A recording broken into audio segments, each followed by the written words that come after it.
মধুময় বৃন্দাবন। কিন্তু বাবা একটা জিনিস জানবেন, যেখানে ভালো থাকে না সেখানে খারাপও এসে বাসা বাঁধতে চায়। ভালোর পাশাপাশি মন্দ থাকে বলেই কিন্তু ভালোর এত নাম ডাক ছড়ায়, তাই না? সবাই যদি ভালো হয়ে যায় তাহলে আর ভালোর কোনো মূল্য থাকবে? ভালো একটা কি দুটো কি পাঁচটা থাক, আর ৯০-৯৫টা মন্দ থাক, তবে তো ভালো। নাকি বলুন, আপনার কি বলেন? ৯৫টাই ভালো আর 5টা যদি মন্দ হয় তাহলে ভালোর কোনো দাম থাকবে? ওই জন্য ভালো থাকে তো 1টা থেকে 5টার মধ্যেই থাক, আর ৯০ থেকে ৯৫টা মন্দের মধ্যেই থাক, এটাই মোটামুটি ক্যালকুলেশন। তো ভগবান শ্রীকৃষ্ণ যেহেতু লীলা করবেন বৃন্দাবনে, আগে থেকেই মুনি ঋষিরা সেইখানে এসে যেমন মন্দিরে বা গাছতলায় বা পর্বতের গুহায় তপস্যা শুরু করেছেন, তেমনি কিছু কিছু দুষ্ট প্রকৃতির লোকেরাও সেইখানে এসে বাসা বাঁধছেন। কৃষ্ণ আসার আগে থেকেই অসুরের দল আশেপাশে জন্ম নিচ্ছে। এই যে মনে করুন অঘাসুর, বকাসুর, শকটাসুর, এরা তো কৃষ্ণ আসার জন্যই বৃন্দাবনে এসেছিল। কৃষ্ণ যদি বৃন্দাবনে না থাকতো তাহলে তো এই সব অসুরগুলো সেখানে আসতো না। কৃষ্ণ যেহেতু এসে লীলা করছে তাই অসুরগুলো এসে তাদের কেরামতি দেখানোর চেষ্টা করছে।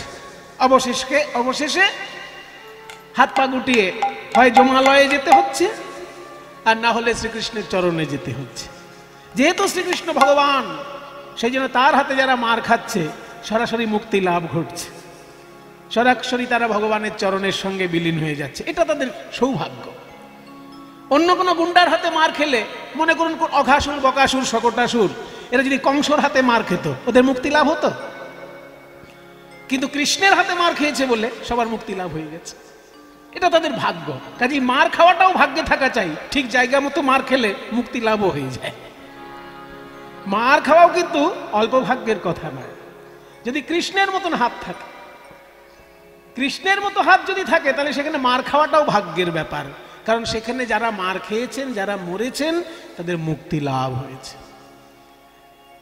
তো যেহেতু কৃষ্ণ এসে লীলা করবেন, সেই জন্য মুনি ঋষি এসে সেইখানে আশেপাশে ধ্যান তপস্যা করার জন্য কেউ কেউ আশ্রম বানাচ্ছে, কেউ গাছের তলায় বসে তপস্যা করছে, কেউ গিরি গুহায় তপস্যা করছে, আবার দৈত্য দানবরাও আশেপাশে আসছে, অপেক্ষা করছে তারা কখন কৃষ্ণ আসে, খাপ করে ধরব। ঠিক তেমনি কালীয় নাগও এসেছে বৃন্দাবনে। সারা পৃথিবীর মধ্যে এত জায়গা থাকতে কালীয় নাগ বৃন্দাবনে কেন এলো? তার অনেক বড় কাহিনী আছে, আমরা শুনবো, একটু একটু করে সবই শুনবো। বৃন্দাবনে কালীয় নাগ এসে যেই জায়গাটায় থাকতেন, সেই জায়গাটার নাম হচ্ছে কালীদহ। কালীয় দহ। দহ কাকে বলে? এই যে শিয়ালদহ নাম শুনেছেন তো, শিয়ালদা স্টেশন। শিয়ালদা স্টেশন পুরো নামটা কি? শিয়ালদা তো নয়, শিয়ালদহ। তেমনি খড়দা, আমরা খড়দা বলি, কিন্তু লিখতে হয় কি? খড়দহ। তেমনি দহ শব্দের অর্থটা কি তাহলে? শিয়ালদহ, খড়দহ। দহ জিনিসটা কি তাহলে? দহ জিনিসটা হচ্ছে হ্রদের মতন। হ্রদ, হ্রদ জানেন তো, বিরাট বড় জলাশয়কে হ্রদ বলে। বিরাট জলাশয়, দিঘির থেকে অনেক বড় জলাশয়, তাকে বলে হ্রদ। অনেকগুলো পুকুরের মতন, অনেকগুলো পুকুর মিলেমিশে এক জায়গায় হয়ে যাবে, সেরকম যদি হয় সেটা দিঘি। আর দিঘিও প্রায় ১০০-১৫০ দিঘি ঢুকে যেতে পারে, হাজারখানেক দিঘি ঢুকে যেতে পারে, এত বড় জলাশয় যদি থাকে, তাকে বলে হ্রদ। কিন্তু হ্রদ উচ্চারণটা সবসময় হয় না, হয় রফলা দ, হ্রদ তো। কিন্তু কিছু কিছু লোক ছোটবেলা থেকে রফলা উচ্চারণ করে না বলে আজীবন করতে পারে না। আমাদের দলে একজন ছিল, নামটাম বলবো না শেষকালে, পরে গিয়ে আমাকে আবার যা খুশি তাই শোনাবে। সে কোনোদিন রফলা উচ্চারণ করে না, মানে কারোর নাম যদি প্রদীপ হয় সে প্রদীপ বলবে, প্রদীপ দা, ও প্রদীপ দা, আচ্ছা না, এরকম প্রদীপ বলে না কোনোদিন। তেমনি ব্রহ্মা, বিষ্ণু, মহেশ্বর। ব্রহ্মা রফলা বলে, ব্রহ্মা, বিষ্ণু, মহেশ্বর। ব্রহ্মা, প্রদীপ, তাহলে র ফলা বাদ দিয়ে বলা হ্রদ যদি হয় তাহলে কি বলবো? হদ। এবার হদ হদ এটা বারবার বলুন, দেখুন কিরকম উল্টে যাবে। হদ হদ হ দহ দহ দহ দহ। যারা বাংলা ভাষা নিয়ে গবেষণা করেন তারা জানেন যে শব্দ এইরকম ভাবে পাল্টে যায়। হ্রদ শব্দটাই রফলা বাদ হয়ে গিয়ে হদ হয়েছিল, সেই হদটা উল্টে গিয়ে দটা আগে এসে গেছে, হটা পরে হয়েছে দহ। অর্থাৎ দহ মানে হ্রদই। তাহলে এই যে হ্রদ, কালীয় নাগ যে হ্রদে বাস করতেন, সেই হ্রদটা কেমন হ্রদ? সেই হ্রদটা কিন্তু একটা প্রাকৃতিক হ্রদ, মানে খুঁড়ে তৈরি করা হয়নি, হ্রদটা আপনা আপনি তৈরি হয়েছে। হ্রদের অনেক রকমের রূপ আছে বাবা, যারা ভূগোল নিয়ে পড়াশোনা করেন দেখবেন, হ্রদ অধ্যায়টা দেখবেন, হ্রদের অনেক রকমের রূপ আছে। তার মধ্যে এক রকমের হ্রদকে বলা হয় অশ্বক্ষুরাকৃতির হ্রদ।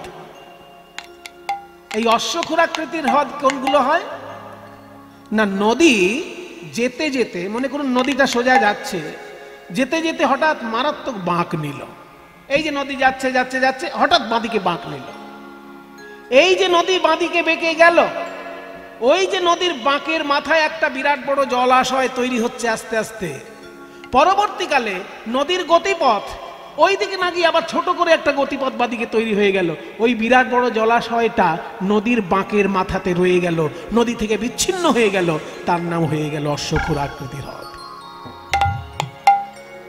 নদীর বাঁকেই তৈরি, অথচ নদী থেকে বিচ্ছিন্ন হয়ে গেল। তাহলে যখনই নদী থেকে বিচ্ছিন্ন যতক্ষণ না হচ্ছে সেটাকে হ্রদ বলা হবে না, সেটা নদীরই অংশ। কিন্তু যেই বিচ্ছিন্ন হয়ে গেল, যদি আকাশ থেকে এরোপ্লেন থেকে কেউ দেখে, ওটা দূর থেকে দেখতে ঘোড়ার খুরের মতো দেখাবে। ওই জন্য ওই হ্রদটাকে বলা হয় ঘোড়ার খুরের মতো অশ্বক্ষুরাকৃতির হ্রদ। এই কালীয় নাগ যেখানে বাস করত সেই হ্রদটা ওই ধরনের তৈরি হয়ে গেছিল। যমুনার বাঁকে, যমুনার জলেই তৈরি হ্রদ, কিন্তু যমুনা থেকে বিচ্ছিন্ন। আর বিচ্ছিন্ন হয়ে গেলে কি সুবিধে আর কি অসুবিধে? অসুবিধে হচ্ছে সেইখানে শ্যাওলা হবে, সেইখানে নানা রকম পশু পাখি এসে তাদের কেরামতি দেখাতে পারবে, কিন্তু নদীর প্রবাহতে তো শ্যাওলা টোলা ওগুলো কিছু মানে ক্ষতিকর কিছু হবে না। যেখানে জলের প্রবাহ থাকে সেই জলটা তো ভালো থাকে, কিন্তু জল যদি বদ্ধ হয়ে যায় সেইখানে অনেক রকমের খারাপ কিছু হওয়ার সম্ভাবনা থাকে। তাই যমুনার জল যখন যমুনা থেকেই বিচ্ছিন্ন হয়ে অশ্বক্ষুরাকৃতির হ্রদ তৈরি হয়েছে, সেইখানে কালীয় নাগ এসে বাসা বেঁধেছে। তার বিষ ওই জলের মধ্যে মিশে গিয়ে বিষাক্ত জল হয়ে গেছে। পাশেই যমুনা বইছে, কিন্তু যমুনার জল বিষাক্ত নয়। কেন না, ওটা বিচ্ছিন্ন হয়ে গেছে আগেই। বিচ্ছিন্ন যেহেতু হয়ে গেছে সেই জন্য যমুনার জল আলাদা করে বইছে, অথচ যমুনার জলেই তৈরি যে হ্রদ, কালীয় নাগ সেইখানে এসে বাসা বেঁধেছে। যমুনার বিভিন্ন বাঁকে ওই রকম এক একটা হ্রদ তৈরি হয়েছে। তার মধ্যে বৃন্দাবনে যে হ্রদটা তৈরি হয়েছে, সেই পঞ্চকোশী বৃন্দাবনের মধ্যে যে হ্রদটা তৈরি হয়েছে, দূরে হয়তো আরো আছে, কিন্তু আপাতত বৃন্দাবনে যে পঞ্চক্রোশ এলাকা, ওই পঞ্চক্রোশী এলাকার মধ্যে যে বড় হ্রদটা যমুনার দিয়েই তৈরি হয়েছে, অথচ যমুনা থেকে বিচ্ছিন্ন। এখন যদি আপনারা বৃন্দাবনে যান, ওই হ্রদ কিন্তু দেখতে পাবেন না। শেষকালে কীর্তন শুনে বৃন্দাবনে কেউ যদি কালীয় দমনের হ্রদ দেখতে যান, খুঁজে পাবেন না। শেষকালে বলে সুব্রহ্ম কি সব উল্টো পাল্টা বললো, এখানে কিছুই তো দেখছি না। উল্টো পাল্টা নয়, যখন কালীয় নাগ ওখান থেকে চলে গেল, তখন শ্রীকৃষ্ণই করলেন কি, ওই জলটাকে ব্যবহারযোগ্য করে তোলার জন্য যমুনার সঙ্গে মিশিয়ে দিলেন। আবার শ্রীকৃষ্ণের সময়ে হ্রদটা আলাদা ছিল, যার জন্য যমুনা থেকে বিচ্ছিন্ন হয়ে তার জলটা বিষাক্ত ছিল। যমুনার জল বিষাক্ত ছিল না, ওই হ্রদের জল বিষাক্ত ছিল। কিন্তু যখন কালীয় নাগ সেখান থেকে চলে গেল, আস্তে আস্তে সেই জল স্বাভাবিক হয়ে গেল, বিষমুক্ত হয়ে গেল। তখন শ্রীকৃষ্ণ যমুনার মূল ধারার সঙ্গে ওই হ্রদটিকে এমনভাবেই মিশিয়ে দিলেন যে যমুনার ধারা থেকে আর আলাদা করে তার কোনো অবস্থান থাকলো না। সেই জন্য এখন যদি বৃন্দাবনে যান, যেখানে কালীয়দহ ঘাট দেখবেন সেটা যমুনার তীরেই। এখন আলাদা কোনো হ্রদ আপনারা দেখতে পাবেন না। বৃন্দাবন দর্শনে যাবেন অবশ্যই, গিয়ে যেখানে কালীদহ ঘাট আছে, সেই গাছ তো এখনো আছে, যে গাছে উঠে শ্রীকৃষ্ণ ঝাঁপ দিয়েছিলেন সেই গাছ এখনো রয়েছে। বিষ্ণুর ধ্যান যদি আপনারা দেখেন, আমি আগেই বলেছি বা অনেক জায়গায় বলেছি যে ভগবানকে পুজো করতে গেলে, দেবতাকে পুজো করতে গেলে আগে 5 জন দেবতাকে পুজো করতে হয়। আপনি যদি লক্ষ্মী পুজো করতে বসেন, আগে 5 জন দেবতাকে পুজো করতে হবে। আপনি যদি সরস্বতী পুজো করতে বসেন, আগে 5 জন দেবতাকে পুজো করতে হবে, তারপর সরস্বতী বা লক্ষ্মী। সেই 5 জন কারা কারা বলুন? এনার তো মুখস্থ, ইনি পুজো করেন তো। 5 জন কে কে? ঠিক, সবার আগে গণেশ, সূর্য, নারায়ণ, শিব, দুর্গা। দেখলেন, যারা পুজো করেন তাদের এগুলো মুখস্থ থাকে। তাহলে যেখানে প্রথমে গণেশ, তারপর সূর্য, তারপর বিষ্ণু, তা বিষ্ণুর ধ্যানের মধ্যে বলা হচ্ছে, তার গয়নারও উল্লেখ আছে। বলুন বিষ্ণুর ধ্যানটা বলুন। ध्येय सदा सवितृमंडल मध्यवर्ती नारायण सरसिजासन सन्निविष्ट केयूरवान कनक कुंडलवान किरीटी हारी हिरणमय वपुरधृत शंख चक्र। এটা বিষ্ণুর ধ্যান। তবে এত মিষ্টি সুরে আপনি ঠাকুর মশাইয়ের কাছে পাবেন না, কারণ তার তাড়াতাড়ি পুজো সেরে আরেকটা পুজো ধরতে যেতে হবে। আপনি যেহেতু দক্ষিণা কম দিচ্ছেন, সেই জন্য আরেকটা বাড়িতে না করলে তার পোষাবে না। তো ওই জন্য আপনার বাড়িতে যখন সেই মন্ত্রটা বলবে, তখন সে কিরকম বলবে? ধীরে সদা বিষ্ণু বলছে নারায়ণ সদাশি স্বামী বিষ্ণু বান কেরুর বান, কনক বান, কেউর বান, এগুলো পরিষ্কার বোঝাই যাচ্ছে না। এইভাবে মন্ত্র হবে, তখন রেডি থাকুন। কিন্তু শ্লোকটা কত সুন্দর দেখুন, নারায়ণের ধ্যানটা। যখন আপনি ধ্যান করবেন বিষ্ণুকে, আপনি যখন বিষ্ণু ভক্ত, বিষ্ণুর ধ্যান তো করবেন। কালী ভক্ত হলে কালীর ধ্যান করবেন, শিবের ভক্ত হলে শিবের ধ্যান করবেন, তো বিষ্ণু ভক্ত হলে বিষ্ণুর ধ্যান করবেন না? বিষ্ণুর ধ্যানটা যখন করবেন, তখন এই শ্লোকটা বলতে হবে। ध्येय सदा सवितृमंडल मध्यवर्ती नारायण सरसिजासन सन्निविष्ट केयूरवान कनक कुंडलवान किरीटी हारी हिरणमय वपुरधृत शंख चक्र। नारायणের ধ্যান। ध्येय सदा, ध्येय মানে ধ্যান করা উচিত বা ধ্যানের বিষয়বস্তু। সদা সব সময়, সদা মানে সব সময়, ধ্যেয় সদা সব সময় ধ্যান করতে হবে। কোথায় ধ্যান করতে হবে? সবিতৃমণ্ডল মধ্যবর্তী। সবিতৃমণ্ডল, সবিতা, সবিতা শব্দটার মূল শব্দটা হচ্ছে সাবিত্রী। সবিতা মানে সূর্য, সবিতা মানে সূর্য। কেন সূর্যের নাম সবিতা? কেন ভুল করে অনেকে মেয়ের নাম রাখে সবিতা। এই সবিতা দাস, সবিতা মণ্ডল, সবিতা চ্যাটার্জি, দেখবেন মেয়েদের নামই পাওয়া যায় সবিতার নামে, তাই না? আমাদের বাড়িতে একজন ভাড়াটে ছিলেন, তার নাম সবিতা ছিল। মহিলার নাম রাখা হয় সবিতা। কিন্তু সবিতা, সবিতা শব্দটা স্ত্রীলিঙ্গ হলেও সবিতা শব্দটা কিন্তু অর্থটা হচ্ছে পিতার মতন পুংলিঙ্গ শব্দ। পিতা শব্দটা যেমন তয় আকার থাকলেও সেটা স্ত্রীলিঙ্গ শব্দ কি? পিতা। তয় আকার আছে কিন্তু পুংলিঙ্গ তো সব মানুষটা। ঠিক তেমনি সবিতা, এটা শুনতে মেয়ে মেয়ে হলেও শব্দটা পুরুষের জন্য। সবিতা শব্দের অর্থ কি না প্রসবকারী, প্রসবকারী। সবিতা প্রসবকারী মানে সৃষ্টিকর্তা। হ্যাঁ, প্রসব, প্রসবের পয়রা ফলাটা বাদ দিন, কি থাকলো? সব। ওই সবটা মানে মূল ধাতু যেটা, তার অর্থ হচ্ছে সৃষ্টি করা বা জন্ম দেওয়া। তাহলে প্রসবিতা কথাটা না বলে সবিতা বলা হচ্ছে, প্রটা বাদ দিয়ে সবিতা মানে জন্মদাতা বা সৃষ্টিকর্তা। এই জগতের জন্মদাতা সূর্য, কারণ সূর্য থেকেই পৃথিবী ছিটকে এসেছে, আর পৃথিবী থেকেই চাঁদ ছিটকে গেছে। কাজে আমাদের আশেপাশে যে কটা নিয়ে আমরা বাস করছি তার মূল সূর্য। সূর্য থেকেই পৃথিবী এসেছে, পৃথিবী থেকেই আমরা জন্মেছি।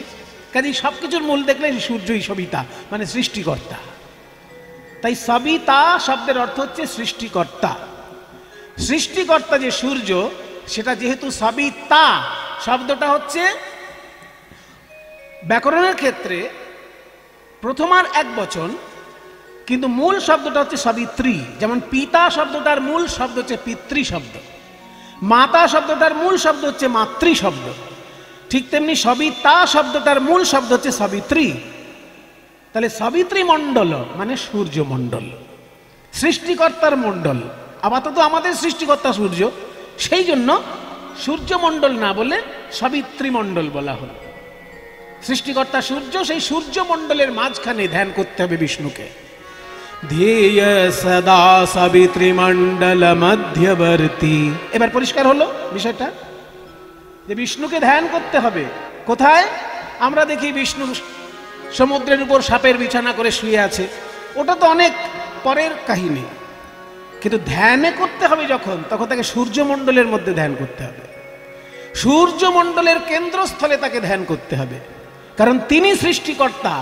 ওই সূর্য আর বিষ্ণু তত্ত্ব তো একই, সেই জন্য সূর্যমণ্ডলের মাঝখানে বিষ্ণুকে ধ্যান করতে হবে। ধ্যেয় সদা সাবিত্রীমণ্ডল মধ্যবর্তী নারায়ণ। নারায়ণ কেমন? নারায়ণ সরসিজাসন সন্নিবিষ্ট। সরসিজ আসন সন্নিবিষ্ট। সরসিজ মানে, সরসিজ মানে কি? সরসি মানে সরোবরে, জ মানে জন্ম, সরোবরে জন্ম যার, অর্থাৎ পদ্মফুল। সরোজ, সরোজ মানেও পদ্মফুল, সরসিজ মানেও পদ্মফুল। তাহলে সরসিজ আসন, এবার দুটো জুড়ে দিন, সরসিজ আসন মানে পদ্মফুলের আসন।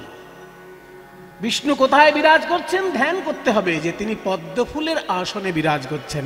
সাপের বিছানা ওটা পৌরাণিক কাহিনীর সঙ্গে যুক্ত, ওটা পরে। আপনি যখন পুজোর সময় বিষ্ণুকে ধ্যান করবেন, তখন সাপের বিছানায় বিষ্ণুকে ভাবতে হবে না, পদ্মফুলের আসনে বিষ্ণু আছে। ধ্যেয় সদা সাবিত্রীমণ্ডল মধ্যবর্তী নারায়ণ সরসিজাসন সন্নিবিষ্ট। এইবার গয়নার কথা আসছে। কেয়ূরবান কনক কুণ্ডলবান কিরীটি, এই তিনটেই গয়নার কথা বলা হয়ে গেল। কৃষ্ণদা কোনোদিন এগুলো বুঝে বলেছেন? জীবনে বুঝে বলেনি, বলেছে সারা জীবন মন্ত্র। এর সবারই অবস্থা, মানে 99% এই অবস্থা। কিন্তু মন্ত্র বলে যাচ্ছে, তার মানে বোঝে না। বোঝাটা উচিত। নিজে না বুঝলে মানেযুক্ত বই কিনবেন, আর যদি বই কেনার মতন ইচ্ছা না থাকে, ক্ষমতা না থাকে বলবো না, কারণ আজকাল ক্ষমতা নেই এই কথাটা বলা যাবে না। কারণ সবাই বাড়িতে মায়েরা 500 টাকা করে পেয়ে যাচ্ছে, 500 টাকা 1000 কি একটা পাচ্ছেন, সবার হাতে এখন পয়সা, তাই না? সবার হাতে এখন পয়সা আছে। ওই যে কি লক্ষ্মীর ভান্ডার বলে না, যে মাসে মাসে ঢুকছে সবার ঘরে, হাতে পয়সা আছে সবার। সেই জন্য পয়সা নেই বইয়ের জন্য এটা বিশ্বাস হয় না। ইচ্ছা নেই আলাদা কথা, যদি কেনার পয়সা থাকে বা ইচ্ছা থাকে তাহলে কিনবেন, আর যদি না হয় আশেপাশে কোনো পণ্ডিত মানুষ থাকলে তাকে সসম্মানে চা বিস্কুট খাইয়ে তার কাছ থেকে মানে জেনে নেবেন। বিনামূল্যে জানবেন না, কারণ তার পাণ্ডিত্য অর্জনের জন্য তাকেও খরচা করতে হয়েছে, তিনি চাটা খাইয়ে দেবেন অন্তত। ধ্যেয় সদা সাবিত্রীমণ্ডল মধ্যবর্তী নারায়ণ সরসিজাসন সন্নিবিষ্ট মানে পদ্মফুলের আসনে সন্নিবিষ্ট বিষ্ণু, ওই সবিতামণ্ডলের মাঝখানে মানে সূর্যমণ্ডলের মাঝখানে। এইভাবে বিষ্ণুকে ধ্যান করবে। এবার তার গয়না কি কি? কেয়ূরবান, তিনি হচ্ছেন কেয়ূরবান। কেয়ূর কি? এই যে হাতে হ্যাঁ বাজু বা তাগা পরে না, দেখবেন বড় লোকের ছেলেরা পরে, সাধারণত গরিব মানুষ পরে না। বড় লোকের বাবুদের ছেলে পিলে যারা হয় মোটামুটি থাকে, এখনকার দিনে কমে গেছে এই গয়নাগুলো পরা। এই হাতে একটা তাগা পরা অভ্যাস, মানে সোনার এইখানে একটা গয়না, ওকে বলে কেয়ূর। কেয়ূরবান মানে তার কেয়ূর আছে। কনক কুণ্ডলবান, তার কুণ্ডল আছে এবং সেটা সোনার কুণ্ডল। বিষ্ণুর কানে কুণ্ডলও আছে, সোনার কুণ্ডল, তাহলে কেয়ূরটাও সোনার। কেয়ূরবান কনক কুণ্ডলবান। এবার কিরীটি। কিরীটি মানে কিরীট আছে যার, সেই কিরীটি। কিরীট শব্দের অর্থ হচ্ছে মুকুট, মাথায় মুকুট আছে। তো মুকুটটাও তো সোনারই হবে, বিষ্ণুর মাথায় কি আর সোলার মুকুট হবে? আমাদের সোনার মুকুট কিনে পরার ক্ষমতা থাকে না, ওই জন্য বিয়ে করতে যাওয়ার সময় সোলার মুকুট মাথার উপর চাপিয়ে দেয়। সোনার মুকুট কেনার ক্ষমতা নেই, তাই সোলার মুকুট। কিন্তু বিষ্ণুর মাথায় তো আর সোলার মুকুট চাপবে না, সেখানে সোনার মুকুট। তাই তার হাতে যে পদক রয়েছে, হাতে যে বাজু রয়েছে সেটাও সোনার, কানে যে কুণ্ডল রয়েছে সেটাও সোনার, আর মাথায় যে মুকুট রয়েছে সেটাও সোনার। তিনটে গয়নার নাম কিন্তু তার ধ্যানের মধ্যেই বলা হয়ে গেল। এটা বলছি কেন না, শিবের ধ্যান আর বিষ্ণুর ধ্যানের পার্থক্যটা কোথায়? বিষ্ণুর ধ্যানের বর্ণনা যখন হচ্ছে, তার গয়নাগাটির বর্ণনা হচ্ছে, আর শিবের গয়নাগুলো শুনবেন, এরপরেই বলবো। কেয়ুরবান কনক কুণ্ডলবান কিরীটি, এবার বলছে হারি।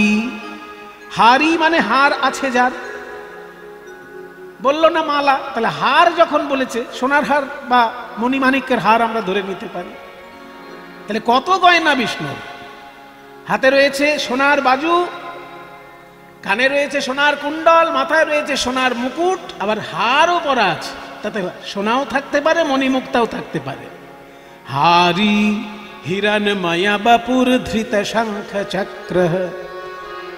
হিরণময়া বাপু, সোনায় সোনায় মোড়ানো যেন তার অঙ্গ, বা সোনার মতো মূল্যবান তার অঙ্গ, দুদিক থেকে অর্থ হতে পারে। সোনায় মোড়ানো তার অঙ্গ বা সোনার মতো মূল্যবান তার অঙ্গ। হিরণময়া বাপু ধৃত শঙ্খ চক্র। এবার হাতে কি আছে সেগুলো বলছে, তিনি ধরে আছেন শঙ্খ এবং চক্র। শঙ্খ হচ্ছে শান্তির প্রতীক, চক্র হচ্ছে যুদ্ধের প্রতীক। বদমাইশ লোকের জন্য বিষ্ণুর হাতে চক্র আছে, আর সভ্য ভদ্র ভালো মানুষের জন্য বিষ্ণুর হাতে শঙ্খ আছে, তাই না? শয়তানগুলোর জন্য চক্র আছে, আর যারা ভালো মনের মানুষ তাদের জন্য হাতে শঙ্খ আছে। সুর, শঙ্খ মানে সেখানে একটা সুরের খেলা চলে। ফাঁকা জায়গায় শঙ্খের মধ্যে আওয়াজ হচ্ছে মানে কি, ব্রহ্মতত্ত্ব খেলা করছে সেখানে, সুর ব্রহ্ম খেলা করছে শঙ্খের মধ্যে। আকাশের প্রতীক হচ্ছে শঙ্খ।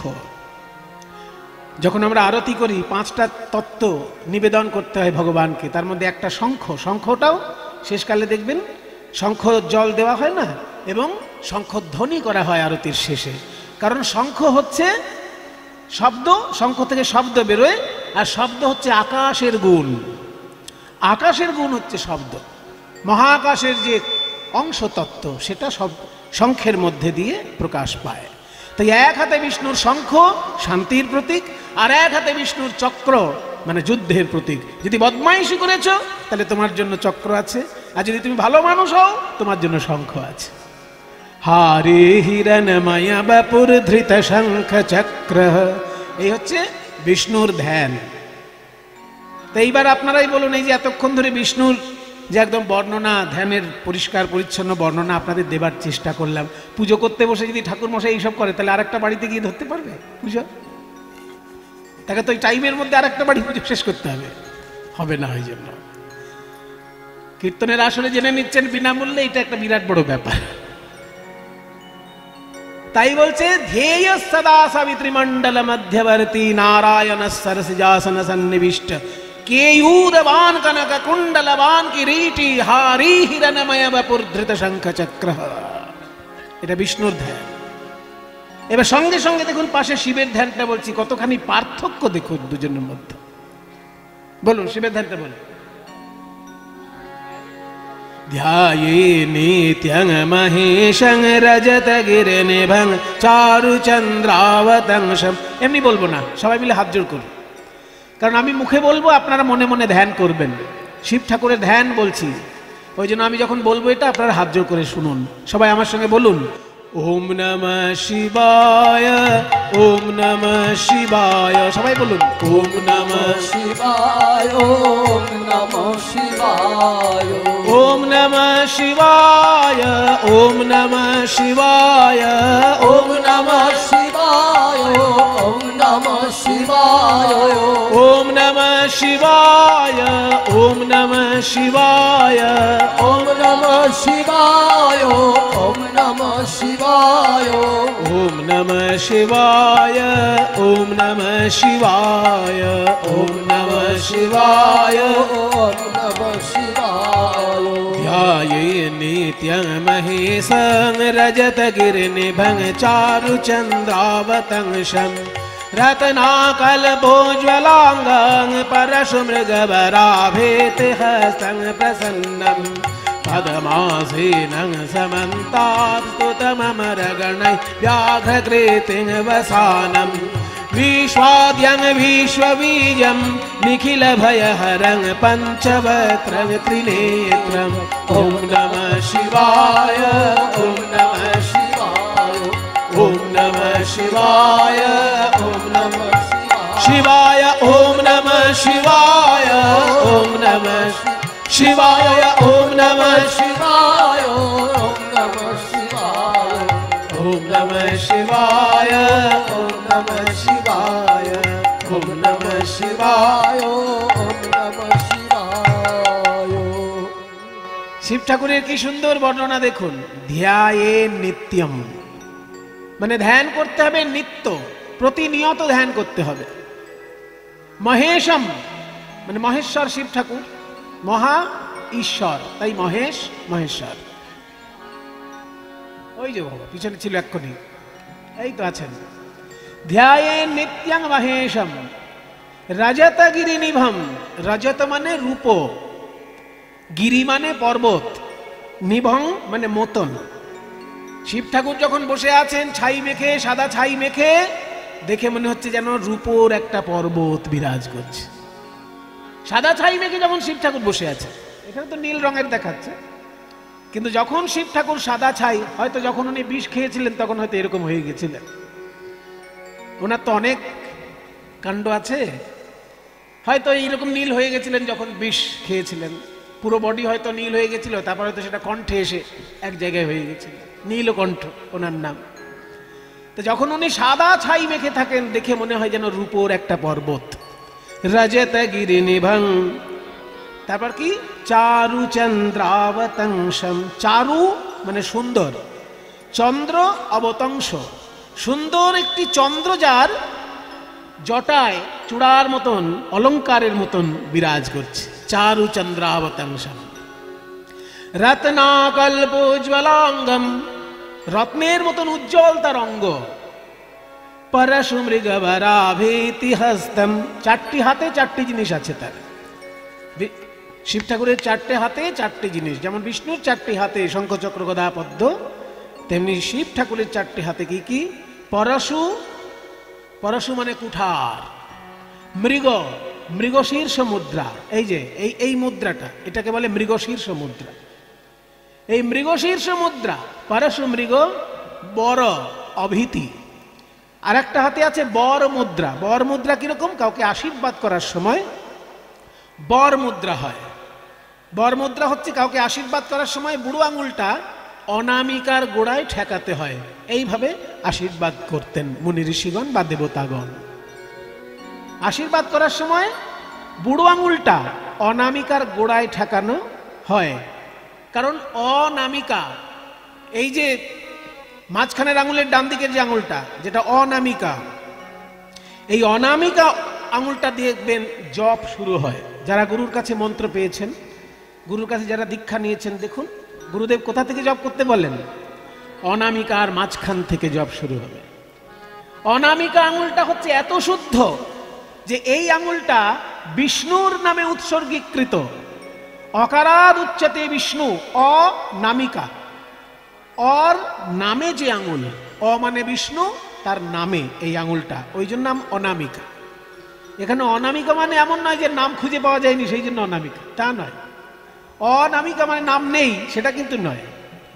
এখানে অ অক্ষরের অর্থ হচ্ছে বিষ্ণু, বিষ্ণুর চরণে উৎসর্গীকৃত এই আঙুল, সেই জন্য এটার নাম অনামিকা, অনামিকা।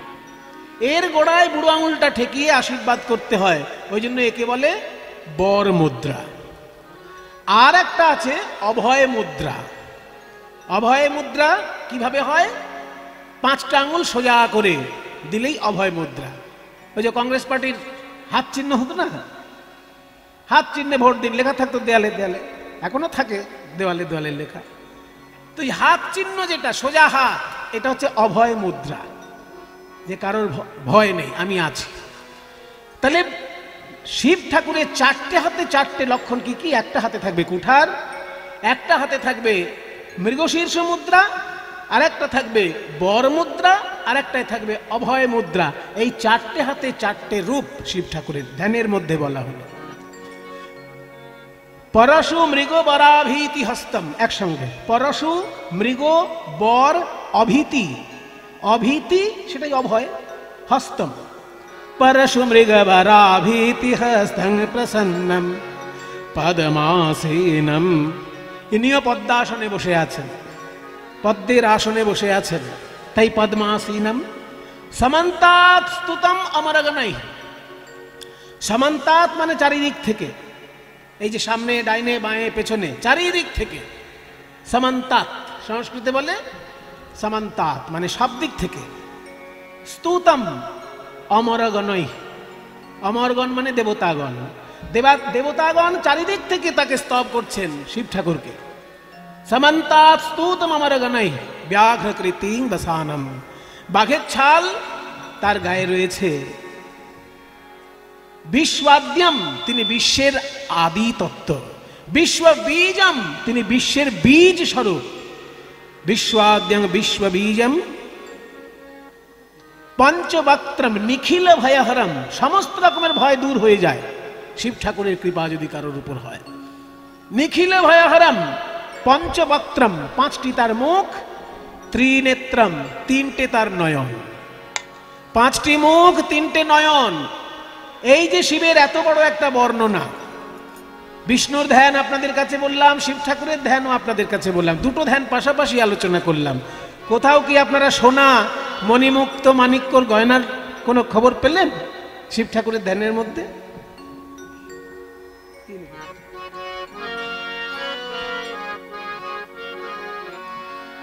জানি তাই শিব ঠাকুরের সেবার জন্য এখানে বিরাট উৎসব করছেন ভক্তগণ। আপনাদের কাছে ভিক্ষার আঁচল নিয়ে ওনারা যাচ্ছেন শিব ঠাকুরের চরণে সেবার উদ্দেশ্যে। প্রাণ ভরে যে যেমন পারছেন দান করবেন, প্রাণ ভরে শিব ঠাকুরের উদ্দেশ্যে দান করবেন। ভগবানের উদ্দেশ্যে যদি কেউ ভালোবেসে কিছু দেয়, সে কিভাবে যে তা ফেরত পায় সে জীবনে ভাবতেও পারে না। সেই জন্য চেষ্টা করুন, যেমন পারেন প্রাণ ভরে আপনারা শিব ঠাকুরের জন্য দান করুন। আপনাদের কাছে যাচ্ছে পূর্ণচন্দ্র, রবি, সাধন, এই তিনজন আপনাদের কাছে যাচ্ছে। রাজকুমার, এই চারজন, পূর্ণচন্দ্র, রবি, সাধন এবং রাজকুমার আপনাদের কাছে যাচ্ছে। আপনারা যতদূর পারেন একটু সাহায্য করবেন। ভালো করেছে নামগুলো বলে দিয়েছে, অন্য কেউ যদি গিয়ে হাত পেতে দেবেন না। জয় গুরু। তাহলে এই যে শিব ঠাকুরের বর্ণনা দিলাম, বিষ্ণুর বর্ণনা দিলাম, দুটো ধ্যান পাশাপাশি, এগুলো আপনারা সব জায়গায় পাবেন না, তাই না? পুজোর আসনে এইগুলো বলা হয়, কিন্তু ঠাকুর মশাইয়ের বলার মতো সময় থাকে না, অনেক ক্ষেত্রে ক্ষমতা থাকে না। ক্ষমতা থাকে না সে কথাটা আমার বলাটা ঠিক না, দুঃসাহস ওটা, কিন্তু উপায় থাকে না। পুজোর সময় বসে অত মন্ত্রের ব্যাখ্যা করতে গেলে পুজোয় মন হয় না, সেই জন্য তখন শুধু মন্ত্রগুলো বলে যাওয়া হয়। তা আমরা যে দেখলাম শিবের বর্ণনা দেখলাম, বিষ্ণুর বর্ণনা দেখলাম। বিষ্ণুর ক্ষেত্রে দেখলাম চারটে গয়নার বর্ণনা, আর শিব ঠাকুরের ক্ষেত্রে দেখলাম তার চারটে হাতে কি আছে। একটাতে আছে অস্ত্র যেটা কুঠার, আর একটা, আর তিনটে হাতেই অস্ত্র টস্ত্র কিছু না। ত্রিশূল যেটা আছে সেটা কিন্তু হাতের বর্ণনায় হলো না, ধ্যানের বর্ণনায় আমরা পেলাম না। ত্রিশূল আছে তার, কিন্তু ধ্যানের মধ্যে তার বর্ণনায় পেলাম না। অন্য ধ্যানের বর্ণনায় থাকতে পারে, কিন্তু যেটা রোজকার শিবের ধ্যান, যেটা পুজোয় বসেই ধ্যান করতে হয়, সেই ধ্যানটার মধ্যে আছে তার ত্রিশূল, কিন্তু এই বর্ণনাটার মধ্যে নেই। কিন্তু সোনার গয়নার কোনো লক্ষণ বা কোনো উল্লেখ আমরা ধ্যানের মধ্যে কিন্তু পেলাম না। তার মানে কি, শিব ঠাকুর তিনজন শ্রেষ্ঠ দেবতার মধ্যে একজন। এই বিশ্ব ব্রহ্মাণ্ডের ধ্বংসের তিনি প্রধান দেবতা, যদিও তার নামের মধ্যে মঙ্গলময়তা রয়েছে। শিব শব্দের অর্থই মঙ্গল, তিনি মূলত মঙ্গলময়, কিন্তু ধ্বংস যখন প্রয়োজন হয় তিনিই তখন ক্ষেপে গিয়ে সবকিছু ধ্বংস করেন। প্রয়োজন ছাড়া তো তিনি ধ্বংস করবেন না, যখন ধ্বংসের প্রয়োজন হবে তিনি ক্ষেপে গিয়ে ধ্বংস করবেন। কিন্তু বাকি সারাক্ষণই তিনি শুধু জনগণের মঙ্গল করেন, মানুষের পশু পাখির মঙ্গল করেন। মঙ্গল করেন বলেই শিবের নাম শিব। শিব শব্দের অর্থই মঙ্গল। তাহলে মঙ্গল করেন কিভাবে? ওই যে চারটে হাতের চার রকমের বর্ণনা। একটা হাতে রয়েছে পরশু, একটা হাতে রয়েছে মৃগশীর্ষ মুদ্রা, একটা হাতে রয়েছে বর মুদ্রা, একটা হাতে রয়েছে অভয় মুদ্রা। গয়নাগাটির কোনো উল্লেখ হলো না। শিব ঠাকুরের হাতে আংটি আছে না গলায় সোনার হার আছে, কিচ্ছু উল্লেখ হলো না। বরং আমরা দেখতে পাই তার গলায় সাপের মালা রয়েছে, তার গলায় হাড়ের মালা রয়েছে, তার গলায় রুদ্রাক্ষের মালা রয়েছে, গয়নাগাটি কিন্তু দেখতে পাই না। তার মানে কি, দেবতা হয়েও যিনি ত্যাগের পথ অবলম্বন করে যিনি জীবন কাটালেন, তিনিই হচ্ছেন দেবাদিদেব মহাদেব। দেবতা হয়েও তিনি ভোগের পথে জীবন কাটালেন না, ত্যাগের পথে জীবন কাটালেন।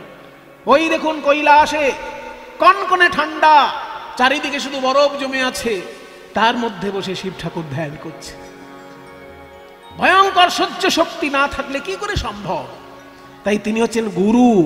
তিনি নিজে আচরণ করে দেখাচ্ছেন যে এই ভয়ঙ্কর কনকনে ঠান্ডার মধ্যে থেকেও কিভাবে এক মনে ধ্যান করা যায়। তিনি হচ্ছেন যোগের গুরু, তিনি হচ্ছেন সঙ্গীতের গুরু, তিনি হচ্ছেন তন্ত্রের গুরু, তিনি নৃত্যের গুরু, সমস্ত কিছুর তিনি গুরু। এমনকি বেদান্ত দর্শনের তিনি গুরু। মোক্ষ লাভ যদি কেউ করতে চায়, শিব ঠাকুরের চরণেই রয়েছে মুক্তি।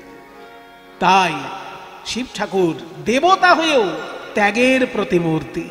তাই সবাই মিলে আমরা শিব ঠাকুরের চরণে জানাই, হে দেবাদিদেব মহাদেব, তুমি তো অল্পতেই সন্তুষ্ট হও, আবার তুমি অল্পতে রেগেও যাও।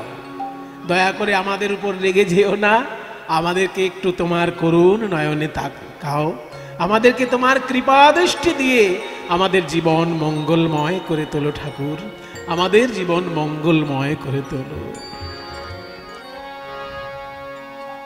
আজকে আমরা মহাপ্রভুকে দেখব শ্রীধাম বৃন্দাবনে।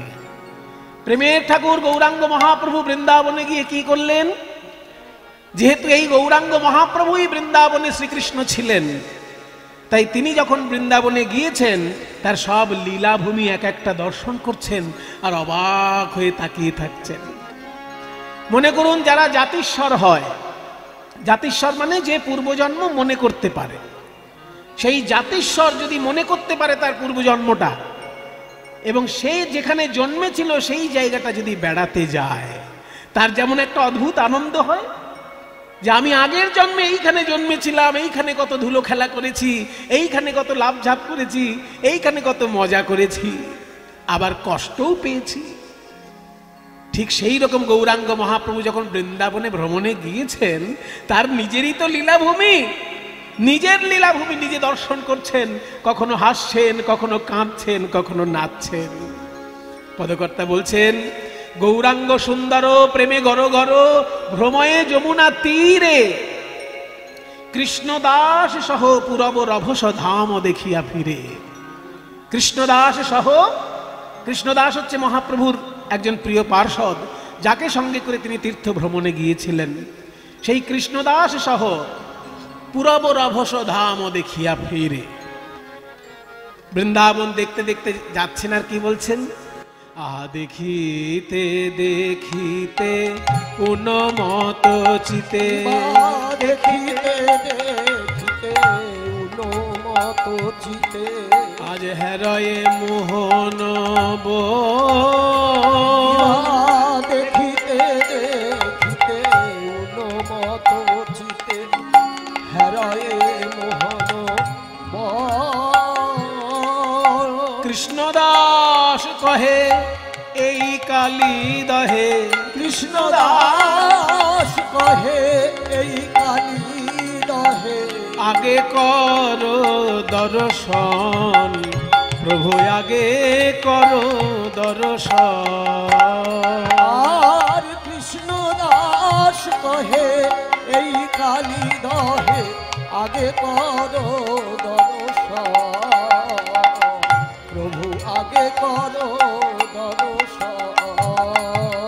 এই তো সেই কালী দহ প্রভু, এই তো সেই কালী দহ, এই তো সেই কালী দহ, এই তো সেই কালী দহ, যেথায় কালীয় দমন হয়েছিল, এই তো সেই কালী দহ। যেথায় কালীয় দমন হয়েছিল, এই তো সেই কালী দহ, যেথায় কালীয় দমন হয়েছিল। ওর যুগে বৃন্দাবনে কালীয় দমন, গৌর হরি বল।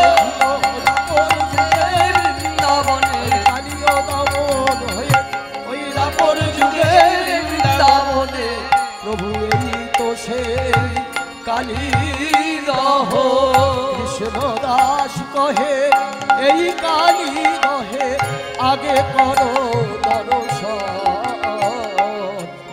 আগে করো দর্শন। যমুনার তীরে ঘুরতে ঘুরতে যেই না কালীদহ ঘাটে এসেছেন আমার সোনার গৌর, ওই কালীদহ ঘাট দর্শন করিয়ে কৃষ্ণদাস বলে, ওগো প্রভু দেখো দেখো, এই হলো সেই কালীদহ ঘাট যেখান থেকে শ্রীকৃষ্ণ ঝাঁপ দিয়েছিলেন কালীদহের জলে। এই সেই জায়গা, এই সেই জায়গা। আহা, একটু প্রণাম করতে দাও আমাকে, একটু প্রণাম করতে দাও। কালেয়স্য ফণরত্ন কোটিমম কোটয়ন পদ সরোজ ঘটনৈঃ মঙ্গলানি বিতনोतु तांडव पंडितस्तव शिखंड शेखर कालियस्य फणरत्न कोटिमम। कालियो नाग दमनकारी भगवान श्रीकृष्णের রূপের ধ্যান। ভগবান শ্রীকৃষ্ণের যত লীলা, এক একটা লীলা অনুসারে এক একটা ধ্যানের বর্ণনা আছে। কালীয় দমন যখন করছেন সেই রূপটার, যে সাপের উপর সেই যে এমন করে পদাঘাত দিয়েছেন যে সাপের মুখ থেকে রক্ত বেরিয়ে আসছে, মাথা থেকে মণিটা ছিটকে গিয়ে কৃষ্ণের পায়ের উপর পড়ছে, সেই সময় একটা পা দিয়েছেন কালী নাগের মাথায়, আর একটা পা তুলে আর একটা পদাঘাত দেবেন বলে অপেক্ষা করছেন, অথচ ওদিকে বাঁশি ধরে অন্যদিকে তাকিয়ে মৃদু মৃদু হাসছেন। কি আশ্চর্য ভগবান আমার, এতে মজার ভগবান রে বাবা। অসুরকে দলন করছেন পা দিয়ে আর হাত দিয়ে বাঁশি বাজাচ্ছেন, একই সঙ্গে বিপরীত কর্ম। একজনের প্রাণ নাশের অবস্থা, আর একজনকে বাঁচিয়ে দেওয়ার জন্য, বাঁচানোর জন্য উৎসাহ দান, একই সঙ্গে দুটো কাজ করছে। দুষ্টের দলন, শিষ্টের পালন। দেখুন একই সঙ্গে এদিকে পদাঘাত করছেন কালীয় নাগের মাথায় পা দিয়ে, আবার ওদিকে হাতে বাঁশি নিয়ে মিষ্টি মিষ্টি হাসছেন। মানে কালীদহের ঘাটের তীরে যারা দাঁড়িয়ে আছেন তাদের দিকে তাকিয়ে, ওদের মধ্যে গোপীরাও তো আছে, ওই ললিতা, বিশাখা, চিত্রা, চম্পকলতা, তুঙ্গবিদ্যা, ইন্দুরেখা, রঙ্গদেবী, সুদেবী, রাধারানীর দল সবাই তো ওই দিকে আছেন। আবার উল্টো দিকে মায়েরা রয়েছেন, শ্রীকৃষ্ণের নিজের মা যশোদা, বলরামের মা রোহিণী দেবী, শ্রীদামের মা, সুদামের মা, সব মায়েরা একদিকে রয়েছেন। আবার তাদের কাছাকাছি বাবারা রয়েছেন। এক একজন এক একটা রস নিয়ে শ্রীকৃষ্ণকে দর্শন করছে, আর ওই এক একজনের দিকে এক এক ভাবে শ্রীকৃষ্ণ নয়নে নয়নে রসের বিনিময় করছেন, কিন্তু চরণে পদাঘাত করছেন কালীয়কে। অদ্ভুত একটা রূপ, যে একই সঙ্গে তিনি দুষ্টের দলন করছেন, আবার প্রেম বিতরণ করছেন। উপরের অংশে প্রেম বিতরণ, নিচের অংশে দুষ্টের দলন একসঙ্গে। এই রূপটার যে ধ্যান ভগবান শ্রীকৃষ্ণের, এই শ্লোকটা কি সুন্দর। কালীয়স্য ফণরত্ন কুট্টিমম, কালীয়স্য মানে কালীয় নাগের, ফণ রত্ন কুট্টিমম, ফণার রত্নগুলির সমূহকে, রত্ন সমূহকে। এক একটা ফণায় তো এক একটা রত্ন আছে, অনেকগুলো ফণা তাই অনেকগুলো রত্ন। কালীয়স্য ফণরত্ন কুট্টিমম, এবার কুট্টায়ন যেন টুকরো টুকরো করে দিচ্ছে, এমন পদাঘাত করছে, পদাঘাতের এত জোর যে পদাঘাতের রত্ন পর্যন্ত ভেঙে চুরে যাচ্ছে। মানে চরণ আর নেই, ওই পদ্ম ফুলের মতন চরণ যেটা বর্ণনা পাওয়া যায়। দুষ্ট দলনের সময় কৃষ্ণের ওই রূপ নয়, তখন বজ্রের মতন চরণ। চরণ এসে যখন কালীয় নাগের মাথায় পড়ছে, একদম বজ্রাঘাতের মতন এসে পড়ছে, তাতে মাথা ফেটে রক্ত যেমন বেরোচ্ছে, রত্নটাও টুকরো হয়ে যাচ্ছে। তাই বলছে কালীয়স্য ফণরত্ন কুট্টিমম কুট্টায়ন। কিভাবে না, পদ সরোজ ঘট্টনৈঃ। পদ মানে চরণ, সরোজ মানে পদ্মফুল, ওই যে একটু আগে বলেছি সরসীজ মানে সরোবরে যার জন্ম, সরোজ মানে পদ্মফুল। তাহলে পদ সরোজ মানে চরণ কমল। ঘট্ট নয় আঘাত দিয়ে, পদ্মফুলের আঘাতে পাথর ভেঙে যায়, এ কাণ্ড বাবা জীবনে শুনিনি। এইটাই তো সাহিত্য, এটাই তো কাব্য। যেটা চোখে দেখা যাবে না কোনোদিন, সেটা লীলার মধ্যে উপলব্ধি হচ্ছে। চোখে কোনোদিন দেখা যাবে না যে একটা পদ্ম ফুলের আঘাতে পাথর ভেঙে টুকরো হয়ে গেল, কিন্তু লীলায় দেখা যাচ্ছে যে শ্রীকৃষ্ণের চরণটা যেন পদ্ম ফুল, কিন্তু তার আঘাতে কালিয়নাগের মাথায় যে রত্ন, রত্ন ভেঙে চৌচুর হয়ে যাচ্ছে। তাই পদ সরোজ ঘট্ট নয় মানে চরণ কমলের আঘাতে। এই রকম অবস্থায় যে ভগবান বিরাজ করছেন, এই রূপটাতে মঙ্গলানি বিতনু তু মানে মঙ্গল প্রকাশ করুন, মঙ্গল বিকাশ করুন আমাদের তিনি। মঙ্গলা নিবেদনাতুতে পণ্ডিত তাণ্ডব শেখর, তাণ্ডবের যিনি সেরা শিল্পী। তাণ্ডব কাকে বলে না, নৃত্য যারা শেখেন, নাচ যারা শেখেন গুরু ধরে, তারা জানেন যে মেয়েদের নাচকে বলা হয় লাস্য, আর পুরুষের নাচকে বলা হয় তাণ্ডব। মেয়েদের নাচের মধ্যে একটা লালিত্য থাকবে, একটা কোমলতা প্রকাশ পাবে, আর পুরুষের নাচের মধ্যে একটা কাঠিন্য এবং শাসন প্রকাশ পাবে, দম্ভ দর্প অভিমান প্রকাশ পাবে। পুরুষের মধ্যে একটা কাঠিন্য প্রকাশ পাবে, আর নারীর নাচের মধ্যে একটা লালিত্য প্রকাশ পাবে। এই যে পুরুষের নাচ তাকে বলে তাণ্ডব, আর নারীর নাচ তাকে বলে লাস্য। তা তাণ্ডবের যিনি শ্রেষ্ঠ শিল্পী, আমরা জানি শিব ঠাকুরই শ্রেষ্ঠ শিল্পী, কিন্তু ভগবান শ্রীকৃষ্ণ তাণ্ডব নৃত্য করেছেন রাসলীলায়। ওই জন্য বলা হচ্ছে তাণ্ডব পণ্ডিত স্তব শিখণ্ড শেখর। তিনি তাণ্ডবের পণ্ডিত, আবার শিখণ্ড শেখর। শিখণ্ড মানে ময়ূরের পালক, ময়ূরের পালক যার মাথায় আছে, সেই শিখণ্ড শেখর। মঙ্গলানি বিতনতু তে নৃপ পণ্ডিত স্তব শিখণ্ড শেখর। এইবার পুরুষ লোকটা আর একবার বলছি। কালিয়স্য ফণরত্ন কোটিমম কোটয়ন পদ সরোজ ঘট্টনৈ মঙ্গলানি বিতনতু তাণ্ডব পণ্ডিত স্তব শিখণ্ড শেখর। কালিয়স্য রত্ন কোটিমম, কালিয়স্য ফণরত্ন কোটিমম। এই সেই কালিয়দাহ ঘাট যেখান থেকে শ্রীকৃষ্ণ ঝাঁপ দিয়েছিলেন। তাই যখনই কালিয়দমন লীলা ভগবান শ্রীকৃষ্ণ নিজে করেছেন, তিনি আজকে গৌরাঙ্গ মহাপ্রভু। তার নিজের লীলাভূমি যখন নিজে দেখতে এসেছেন, মনে পড়ল আমি যখন কালিয়দমন করেছিলাম আমার মা কেঁদেছিল, আমার দাদা বলাই কেঁদেছিল, আমার বাবা নন্দরাজা কেঁদেছিল। কাহা মোর মাতা শ্রীরাম আদি সখা, কাহা মোর গোপীগণ। ও কাহা মোর মাতা শ্রীরামাদি সখা, কাহা মোর গোপীগণ। কৃষ্ণ দাস বলো বলো, ও কৃষ্ণ দাস তুমি বলো বলো। বলি কাহা মোর মাতা শ্রীরামাদি সখা, কাহা মোর গোপীগণ। ইহা বলি কাঁদে প্রভুর নয়ন ধারার বিরাম নাই,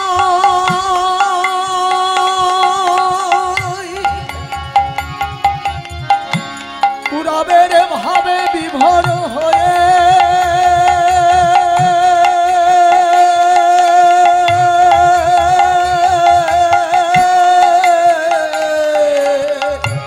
ইহা বলি কাঁদে ফিরো নাহি মাধে। ইহা বলি প্রভুর নয়ন ধারার বিরাম নাই রে। ইহা বলি কানে প্রভুর নয়ন ধারার বিরাম নাই রে। পূর্ব লীলার কথা স্মরণ করে প্রভুর নয়ন ধারার বিরাম নাই রে।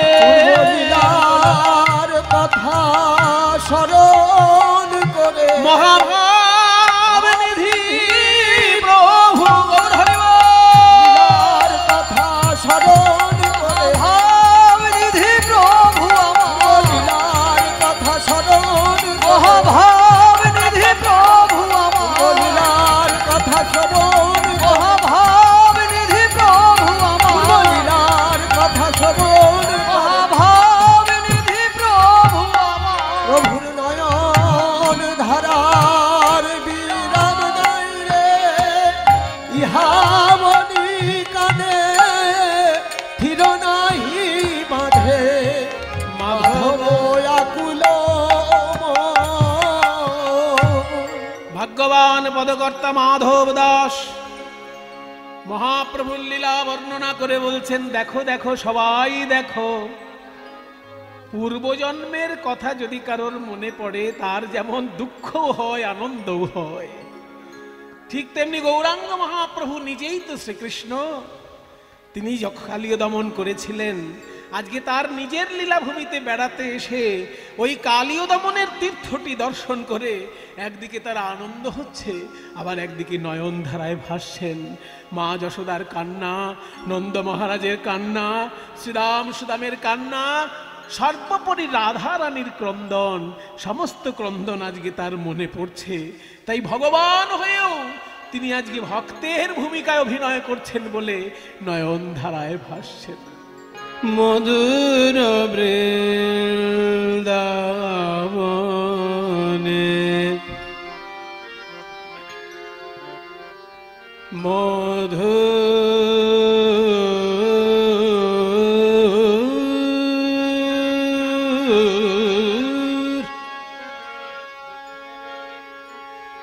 মধু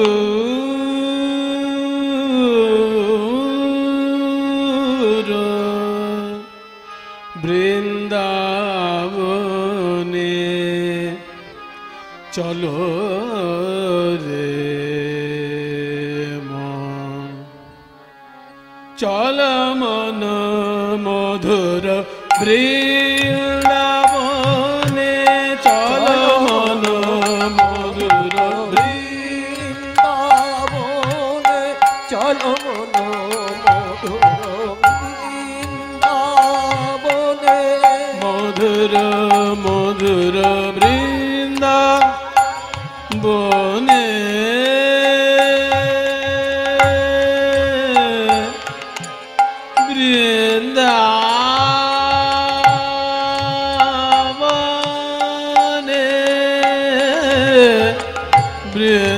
বৃন্দাবনে বৃন্দাবনে বৃন্দাবনে চল মন বৃন্দাবনে চল মন মধুর বৃন্দাবনে চল মন মধুর বৃন্দাবনে দেখিবে মধুর লীলা আপন মনে মনে শ্রী গুরু চরণে করিয়া শরণে চলো মন চলো মন চলো মন মধুর বৃন্দাবনে চল মন মধুর বৃন্দাবনে চল মন মধুর বৃন্দাবনে চলো বৃন্দাবনে ধনে ধনে সা ধনে ধনে সা ধরে রে সা সরে রে ধা মদ মদ মদ মদ মদ মদ সা মদ সা চলো মন মধুর বৃন্দাবনে বৃন্দাবনে চলো মধুর বৃন্দাবনে বাজে রে মধুর সুরে মোহন মুরলী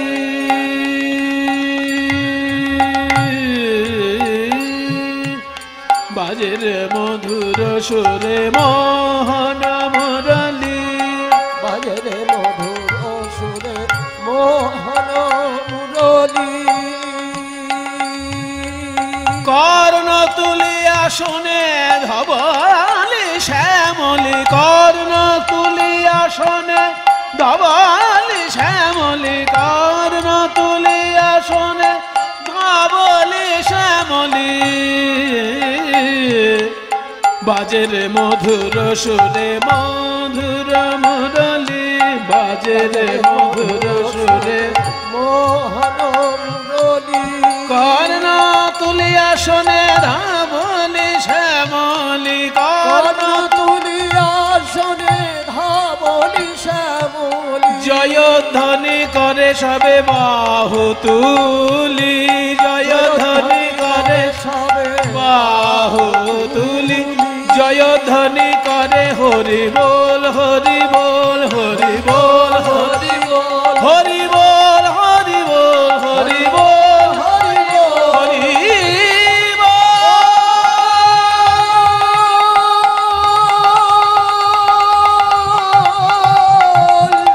হরি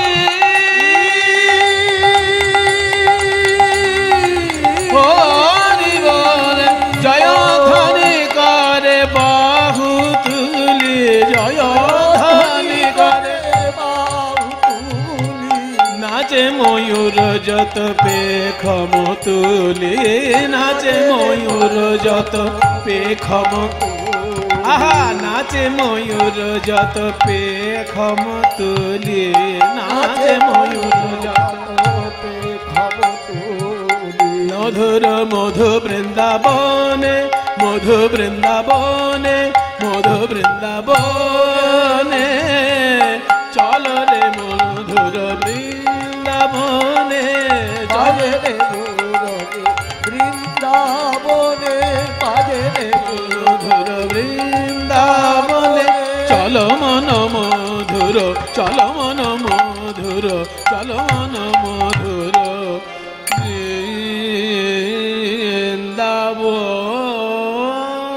বৃন্দাবনে সবাই বল বৃন্দাবন ধাম কি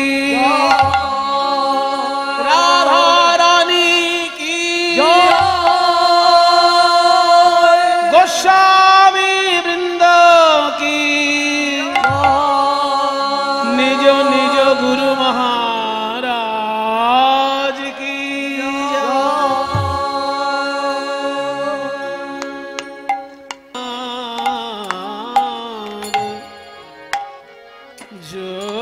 যমুনা যমুনা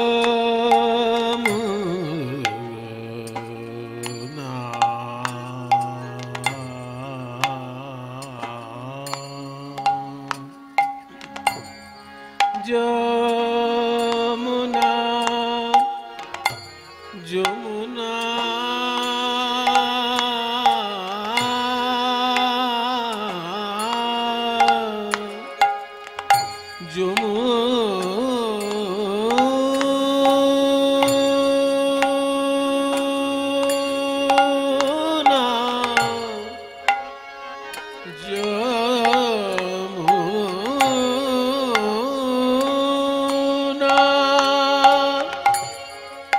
যমুনা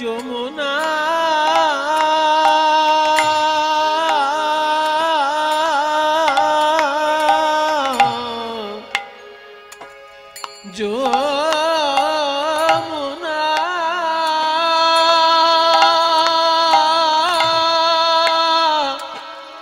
যমুনা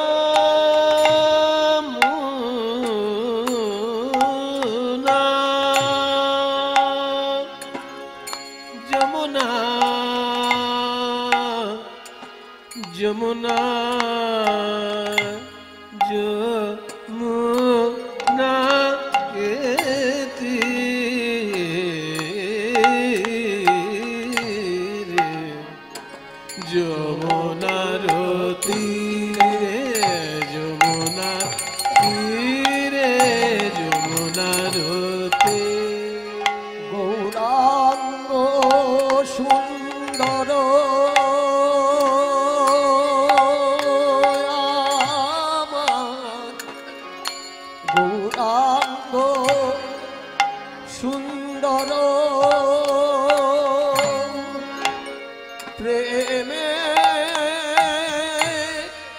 গরো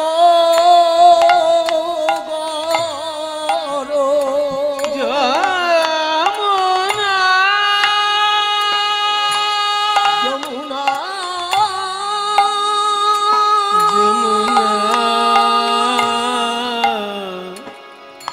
যমুনা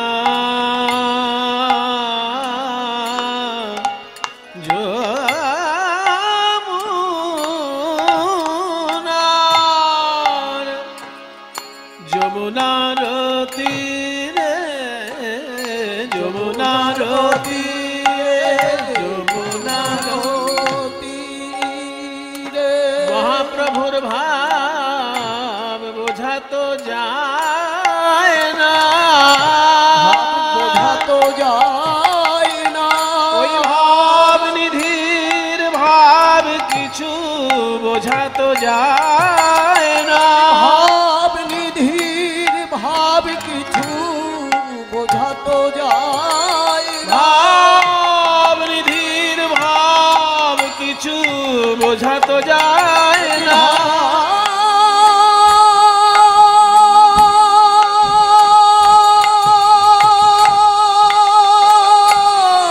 ভাব রে ভাব নিধি প্রভু না না না না না কিছু বোঝা তো যায় না বোঝা তো যায় না। মহাভাব নিধির ভাব কিছুই বোঝা তো যায় না ভাব নিধির ভাব কিছু দণ্ডে দণ্ডে নব ভাবের হৃদয় ভাব নিধির ভাব হরি ভাব কিছু দণ্ডে ভাবে হৃদয় দণ্ডে দণ্ডে ভাবে ভাব নিধির ভাব কিছু দণ্ডে দণ্ডে ভাবে হৃদয় ভাব নিধির ভাব কিছু দণ্ডে দণ্ডে ভাবে হৃদয় ভাব নিধির ভাব কিছু দণ্ডে দণ্ডে ভাবে হৃদয় ভাব নিধির ভাব কিছু দণ্ডে দণ্ডে ভাবে হৃদয় ভাব নিধির ভাব কিছু দণ্ডে দণ্ডে ভাবে হৃদয় ভাব নিধির ভাব কিছু দণ্ডে দণ্ডে ভাবে মহাভাব নিধির ভাব কিছু দণ্ডে দণ্ডে ভাবে মহাভাব মহাভাব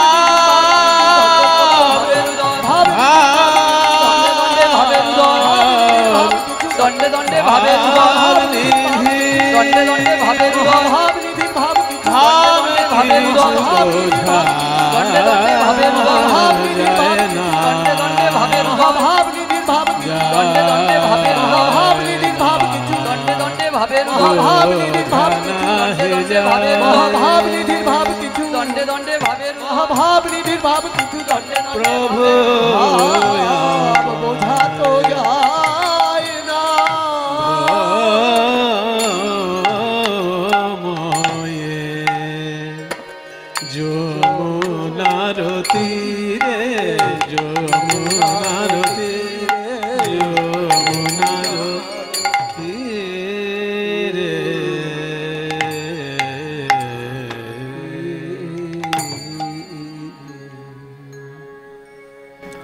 तृणादपि सुनीचेन तरोरिव सहिष्णुना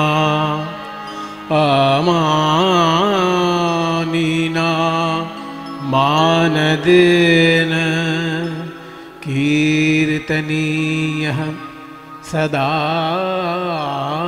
हरिः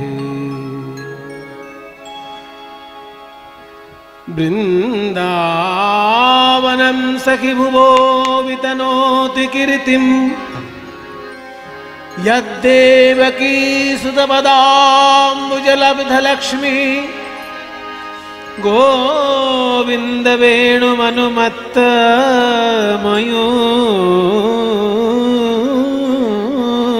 मयूरनृत्यम्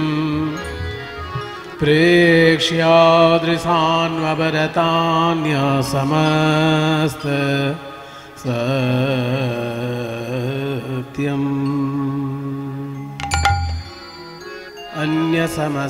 अन्यसमस्तसत्त्वम्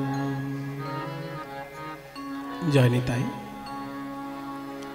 উপস্থিত সকল গৌর গোবিন্দ অনুরাগী ভক্তবৃন্দ, বাবা ভোলানাথের চরণে শরণাপন্ন ভক্তবৃন্দ, সবার শ্রীচরণে আমার কোটি কোটি দণ্ডবত প্রণাম।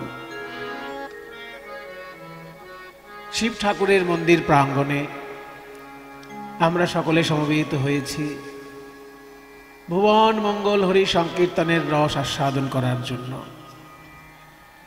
শিব ঠাকুর বেশ আশ্চর্য ঠাকুর, কারণ একাধারে তিনি জ্ঞানের দেবতা, আবার একাধারে তিনি যোগের গুরু, আবার তিনি দেবতা হয়েও অতি সাধারণ মানুষের মতন, দিনহীন ভিখারির মতন জীবন যাপন করেন। আমরা যতদূর দেখতে পাই যে দেবতারা খুব শৌখিনভাবে থাকেন, দামি দামি পোশাক পরেন, দামি দামি গয়না পরেন, সেগুলো আমরা দেখতে পাই বা তাদের রূপের বর্ণনায় সেরকম শাস্ত্রেও দেখা যায়। যেমন বিষ্ণুর যে ধ্যান, বিষ্ণুর ধ্যানের মধ্যে গয়নাগাটির উল্লেখ আছে।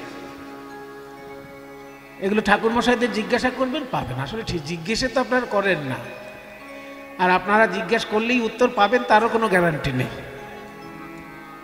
কারণ প্রথম কথা, জিজ্ঞাসা নেই। জিজ্ঞাসা থাকলে তো মানুষ জ্ঞান অর্জন করে, আর জিজ্ঞাসায় নেই যখন, জ্ঞান অর্জনের কোনো দরকার নেই। গড্ডলিকা প্রবাহের মতন চলছে সবকিছু। কোনো মাস্টারমশাই যদি ক্লাসে পড়াতে গিয়ে ছাত্রের কাছে প্রশ্ন পায়, তাহলে সেই মাস্টারমশাই বাড়িতে এসে আবার একটু বইপত্র নেড়ে চেড়ে দেখে। আর যদি স্কুলে গিয়ে দেখে ছাত্রের তরফ থেকে কোনো প্রশ্নই নেই, তাহলে তো মাস্টারের পোয়া বারো একেবারে, যাবে স্কুলে ঘুরে চলে আসবে। কিন্তু ছাত্রের তরফ থেকে যদি প্রশ্ন থাকে, তখন মাস্টারকে মাথা ঘামাতে হয়।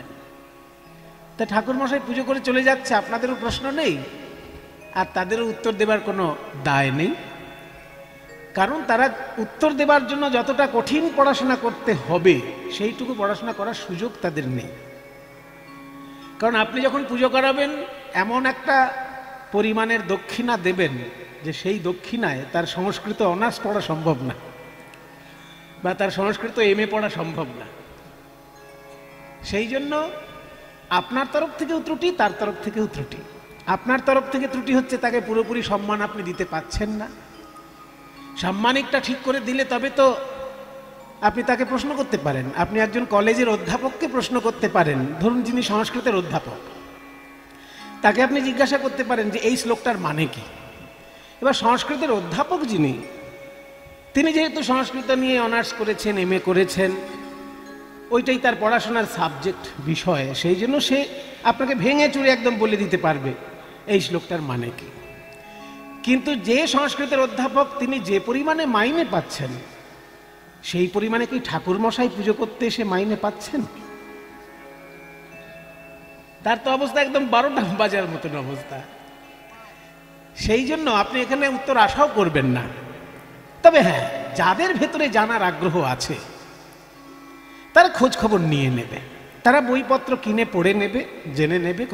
কলেজ স্ট্রিটে যাবেন, বলবেন পুজোর মন্ত্রের মানেযুক্ত বই দিন, পাওয়া যায়। মানবেন্দু ভট্টাচার্য, তারপরে আরও অশোক কুমার বন্দ্যোপাধ্যায়, এসব বড় বড় পণ্ডিত আছেন।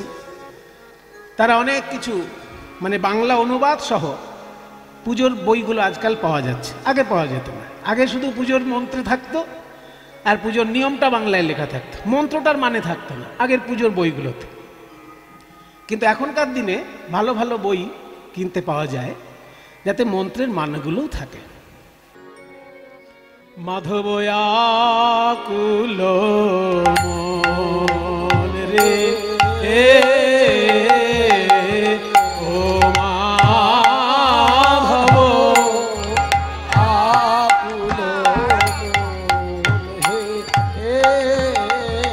ঠাকুর দাদা খাটা খাটিনি দাদাইয়া, ঠাকুর দাদা খাটা খাটিনি দাদাইয়া, দাদা দইয়া, দাদা দইয়া, জড় তাকিতা, জড় তাকিতা, জড় তাকিতা,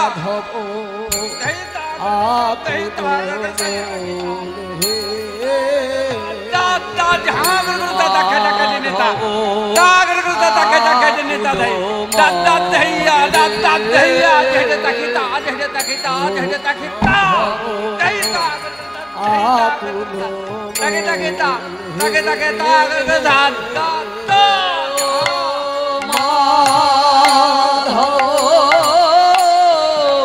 আকুলো মন রে ধরে তা দেই না ধরে দাগি দর খিদাক ধরে তা দেই না ধরে দাগি দর খিদাক ঝা দাগি দর ঝা দাগি দর ঝা ধরে তা ঝরে তা খিদা গিনে দা খিদা তক তক খিদা দাগি নে ঝা তা খিদা তা ধরে তা খিদা গিনে দা খিদা খিদা তা খিদা গিনে তা খিদা দাগি দর ঝা দাগি দর ঝা দাগি ও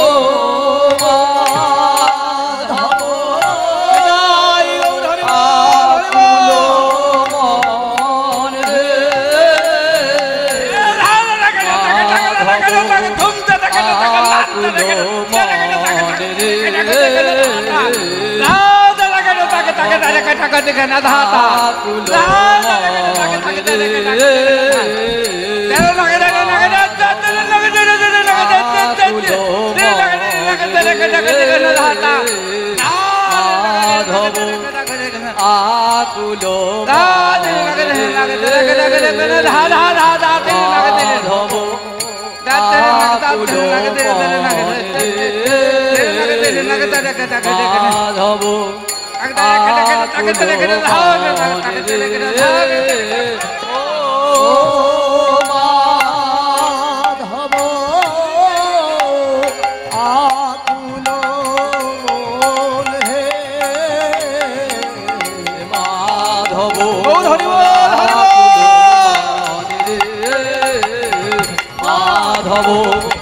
আকুলো মন রে মাধব আকুলো মন রে মাধব আকুলো মন রে মাধব আকুলো মন রে মাধব আকুলো মন রে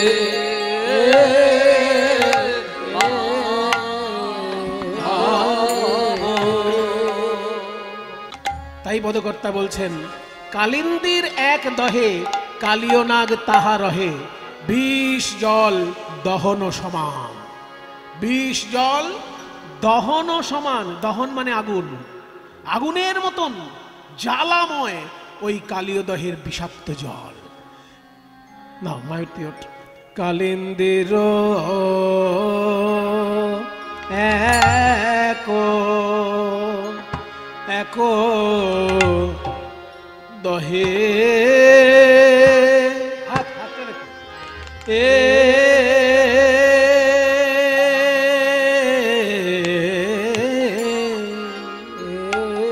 কালিন্দির এক দহে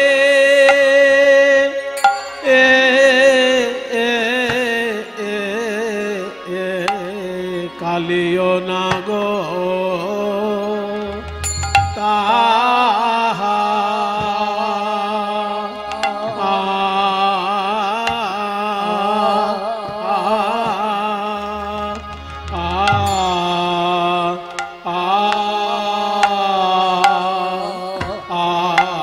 রহে, কালিন্দির এক দহে কালিয় নাগ তাহা রহে রে আহা রে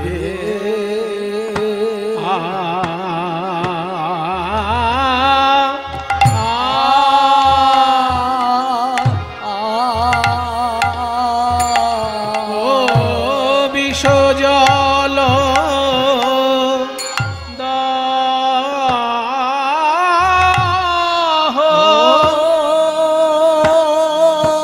আগুনের মতো বিষাক্ত, আগুনের মতো জ্বালাময় ওই জল দহন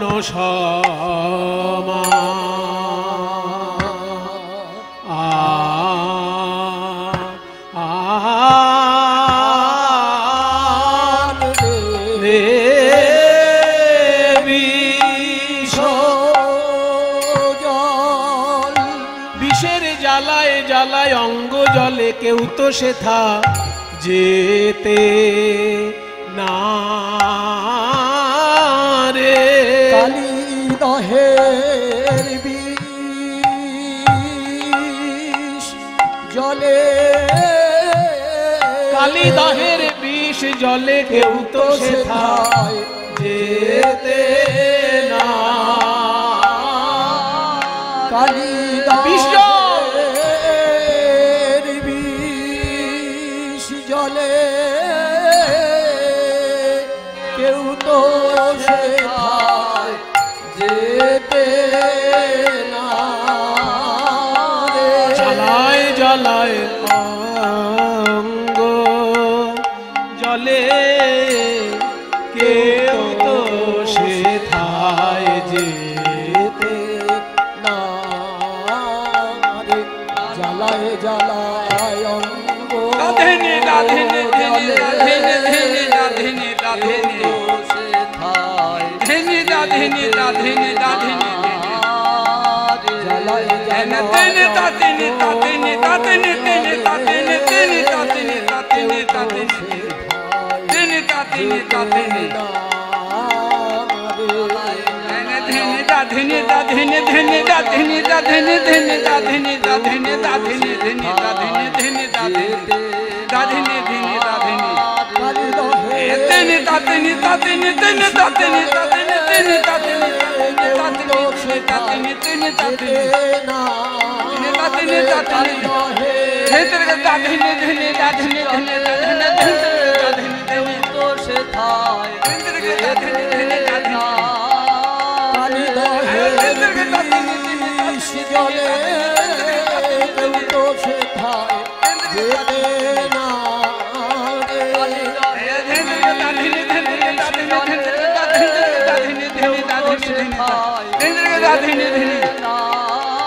জ্বালায় জ্বালায় অঙ্গ জলে কেউ তো সেথায়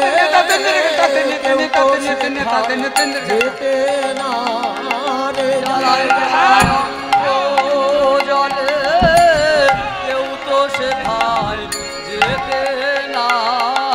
জ্বালায় জ্বালায় অঙ্গ জলে কেউ তো সেথায় যেতে না রে। জ্বালায় জ্বালায় অঙ্গ জলে কেউ তো সেথায় যেতে না।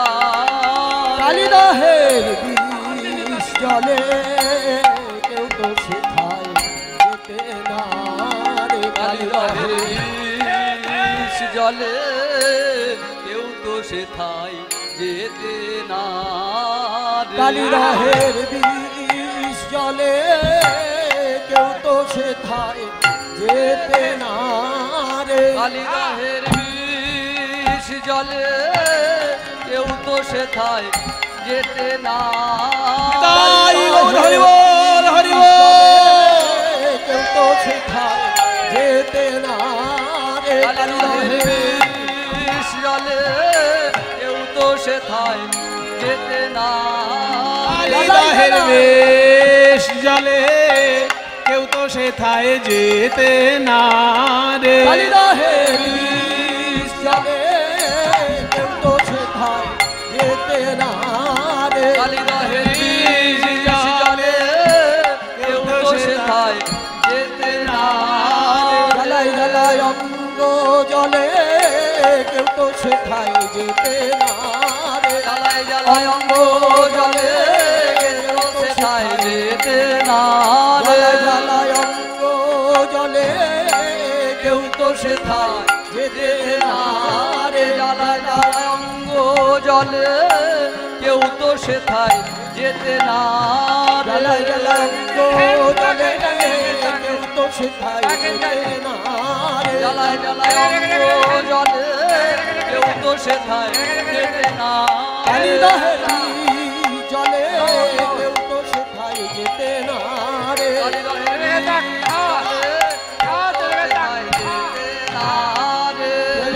বিষ জলে কেউ তো সেথায় যেতে না রে। কালী দহের বিষ জলে কেউ তো সেথায় যেতে না রে। দহের বিষ জলে কেউ তো সেথায় যেতে না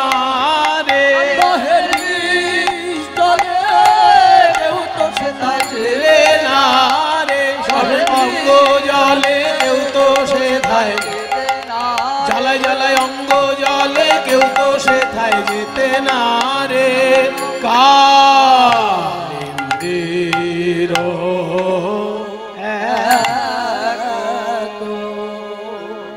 কি করে ওই গাছটি ওখানে এলো? তাহার উপরে বাই কোন পাখি যদি উড়ে যায়, তাহার উপরে ভাই তাহার উপরে তাই গৌর হল উপরে ভাই তাহার উপরে ভাই তাহার উপরে বাই তাহার উপরে ভাই বাই তাহার উপরে ভাই কোন পাখি যদি উড়ে যায়, পড়ে তাহা তেজিয়া পরাণ রে। বিষ জলে পড়ে তাহা সেই পাখির প্রাণ, সেই পাখির প্রাণ যে পাখি কালীদহের উপর দিয়ে উড়ে যায়, ওই বিষ জলের জ্বালায় ছটফট করতে করতে তার মধ্যে পড়ে যায় আর কালিয়নাগের খাদ্য হয়ে যায়। তার প্রাণ আকুলি বিকুলি, আকুলি বিকুলি করে গো, পড়ে তাহা আকুলি বিকুলি।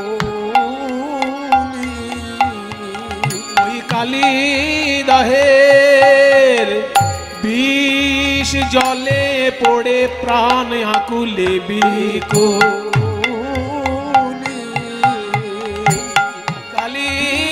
কালীদহের বিষ জলে সবাই ছটপট করে গো, ওই কালী দহে বিষ জলে প্রাণ সবাই ছটপট করে গো।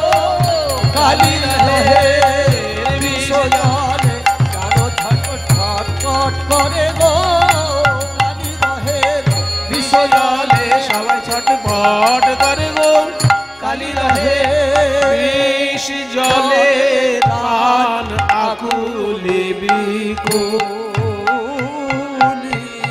ওই বিষ জলে আকুলি বিকুলি করে গো, পড়ে তাহা তেজি